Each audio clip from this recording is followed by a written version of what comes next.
गसाइगाव सिमलटापआव गिख्रंथाव बुथारनो नागिरनाय जाथाय।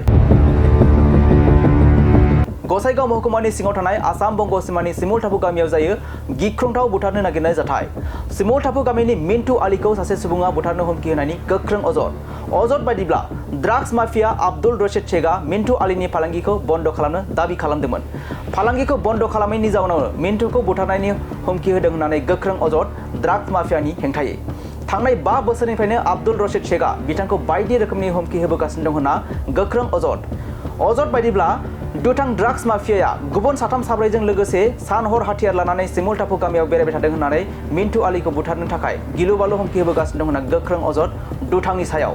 जाउनाव नखरनि सुबुंफोरा गिनायनि गेजेरजों सानफ्रोमबो सानफोरखौ बारहोनो गोनां जायो आरो बे जाथायनि सायाव मिन्टु आली आरो बिथांनि नखरनि सोद्रोमाफोरा गावसोरनि जिउ आरो रैखाथिनि थाखाय गोथौयै दुखु मोननाय फोरमायदों। लोगोसे सैनांनाय नखरनि सुबुंफोरा खुंथायनिफ्राय थाबैनो राहा लानो आरो दाबि खालामदों आरो दायनिगिरिनि हेंथायै आयेननि राहा लानो खावलायदों।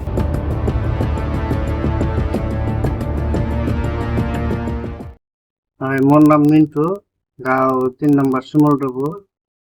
মানে এজন মানে আব্দুল রশিদ এই মানুহজনে যোৱা 2021-ৰ পৰা 5 বছৰ ধৰি মোক হাৰাশাস্তি চলাই আছে। মোক হত্যাৰ ভাবুকি দি আছে। মানে ৰাস্তা ঘাটত পালে মোক মানে মাৰি পেলাব।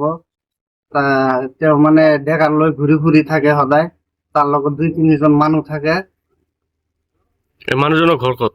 মানুহজনৰ ঘৰ আমাৰ ঘৰৰ লগতে। কি কাৰণত আপোনালোকে তেনেকুৱা কৰি আছে?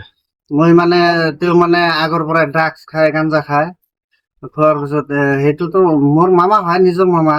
মই বুজাবলৈ গৈছিলো যে এইবিলাক বাদ দিয়ক, এইবিলাক নিচা কৰিতো লাভ নাই, এইবিলাক ভাল বস্তু নহয়। বুজাবৰ কাৰণে গৈছিলো। তাৰপিছত থানাত গৈ মোৰ নামত আৰু এটা কেছ কৰাৰ পিছত আমি ঘৰত বহি মিলাই বহি এটা কিবা কৰি এইটো মোক মানে টাইম দিয়া নাই।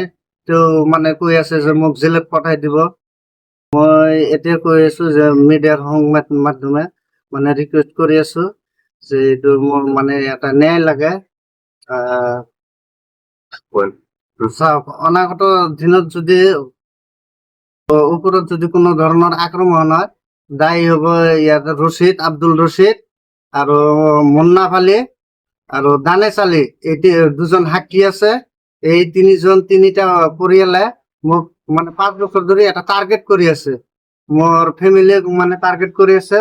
মোৰ ফেমিলিৰ যদি কিবা এটা হয়, এই 3টা ফেমিলি দায়ী হ'ব।